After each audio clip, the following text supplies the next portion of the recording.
Hey guys, welcome back to the channel. So I have a 2017 Kia Soul behind me. It's a 1.6 liter. This car came in for an oil change. I went ahead and I got that done.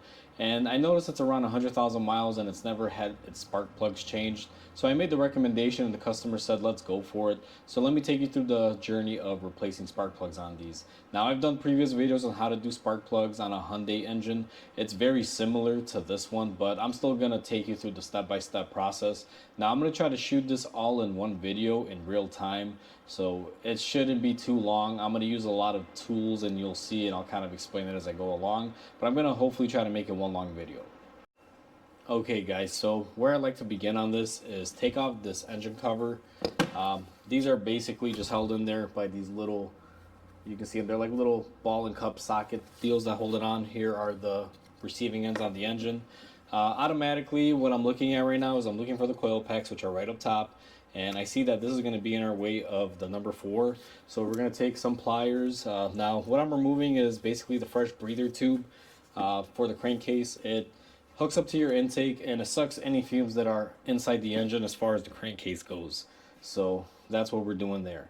Now the next step to do is remove your coil pack wires. These have a tendency to kind of stay where they want to stay. If you'll notice, they kind of preform themselves.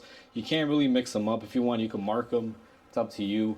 However, it's a 4-cylinder and it's pretty easy to figure out. Next, you're going to remove a 10 millimeters that hold on the coil packs. Now I'm doing this in real time. I'm using power tools, guys. If you use a ratchet, by hand, it does take a little bit longer. It's not overly difficult, but it just takes a little bit longer. Now I'm going to take off my coils. Now I'm going to keep these in order. I do not want to mix them up just in case in the future there is an issue. I basically put everything back the way it was, and I know which coil or which cylinder I'm looking at specifically if there is an issue. Now, one thing on the coil packs that I like to do, I'm going to be reusing these. I'm going to take a little bit of dielectric grease. You could buy this at AutoZone. Any parts store really has it. If you guys have, a major parts store here, the biggest one is AutoZone. We have Napa, a few other ones. So I'm going to go ahead and squeeze just a little bit of silicone into these. Now, you don't want to flood them. You just want to have enough to form a seal and a little barrier so that way it can protect the arc so it doesn't arc out. Now, what I'm going to do is grab my gun with my spark plug socket. This used to be magnetized. The magnet broke, so now I use it for removals. Now, you don't want to install spark plugs with a gun, guys, but I'm choosing to remove them with a gun. Just be mindful, make sure it's in reverse if you do plan on using a power tool. So I'm going to go here and remove every single one.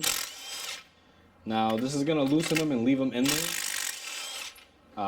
The reason why is I don't have a magnet end on this one, so now I'm going to swap my tool out. Now I do have another one that I used to install them that does have the magnet. They're identical. I'm going to go in there and I'm going to grab my spark plugs one by one. As I pull them out, I look at them just to see, what they look like. Now, these have been in there. These are probably the original ones. I'm pretty sure because this lady has never done it. And this car is original to her. She bought it when it was brand new. And I don't know how well the camera's going to pick this up, but you can tell it was about time. They're starting to get their little, leaking ring. What happens here is combustion gases leak out over time, and you get that ring. That's basically telling you that it's time to replace them.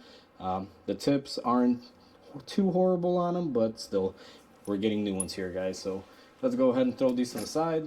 What we're going to do next is very carefully, we're going to grab all of our new spark plugs. I will have a spark plug video that just kind of shows you guys, the whole process of inspecting a spark plug.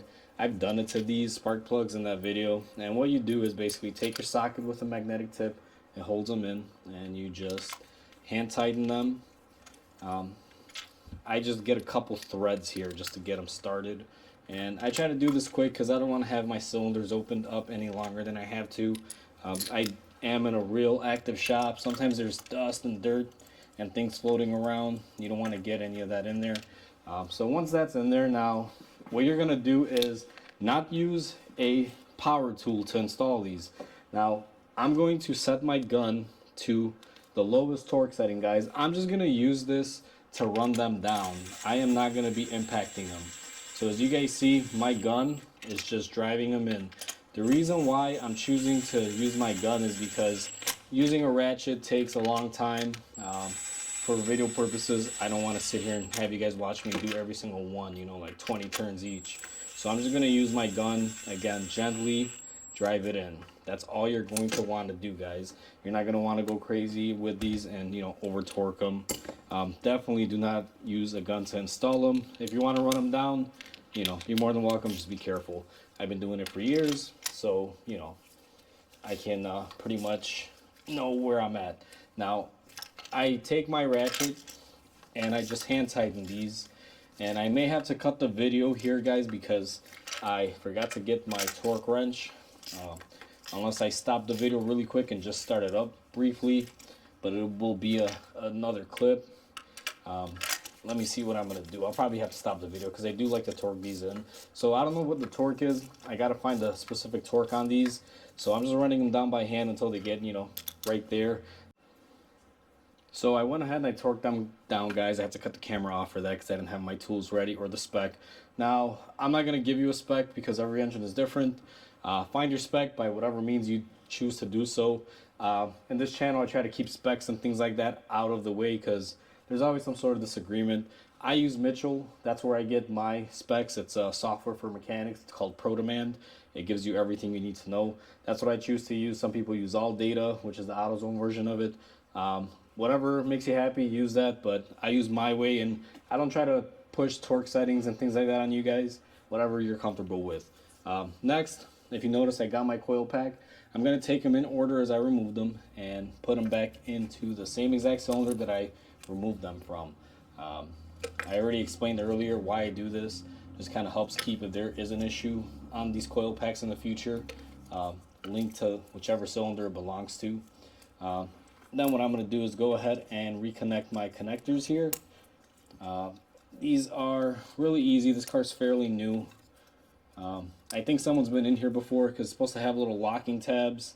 I don't know why they're in here. Maybe it had some sort of recall from the dealer. Whoever worked on it did something incorrect. So basically snap those back in, guys. And once those are snapped in, you're going to want to take your bolts for your coil packs. Start these off by hand. You definitely do not want to just gun them on there. If you do, you could, you know, strip them. You could mess up your valve cover because these actually do go inside the valve covers where they thread. It's not worth it. Taking 2 seconds out to do this by hand will save you hours of headaches later. Once you have that hand tight, you know, threaded in there, just gonna take the same gun, 10 millimeter, and it's still on the low torque setting. Now I want to show you guys on the low torque setting. Number one, look at this gun. It basically stops fairly quick. I'll tell you this gun is very powerful, but torque setting number one, if you guys can see that, it has something like 10 to 12 or 15 foot-pounds, something of that nature. So it's really good for, you know, running things down, especially smaller bolts. I would never use that on full power to put these things together. Next thing you're going to do is put back your hose that you took off. I'm going to grab my pliers and make sure you put the clamp back. Very important, otherwise this will come off. Let me just get this thing repositioned. Now, one thing on these clamps is I like to position them exactly how I took them off.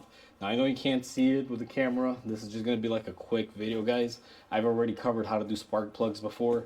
So, you know, just line it up exactly where it was.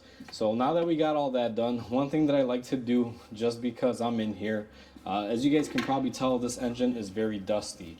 Now, you could do this before or after. It just really depends. The reason why I didn't do it before is because I didn't want to have a bunch of dust in my workspace floating in the air, you know, getting all over and possibly getting inside the engine. So I'm going to take my air nozzle. I'm just going to blow away here in the center of the engine any excess dirt.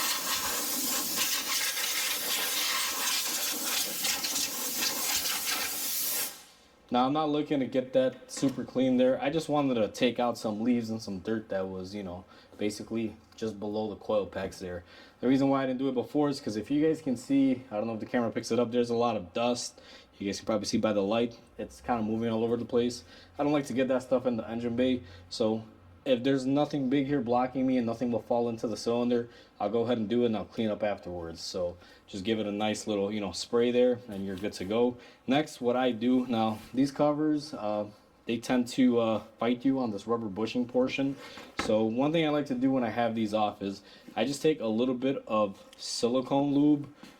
Doesn't matter, you know, you could use, I wouldn't use grease because these are rubber, but just take a little bit of silicone lube, and I put a little bit too much in the first one. But what you're going to want to do is just get a little bit on here.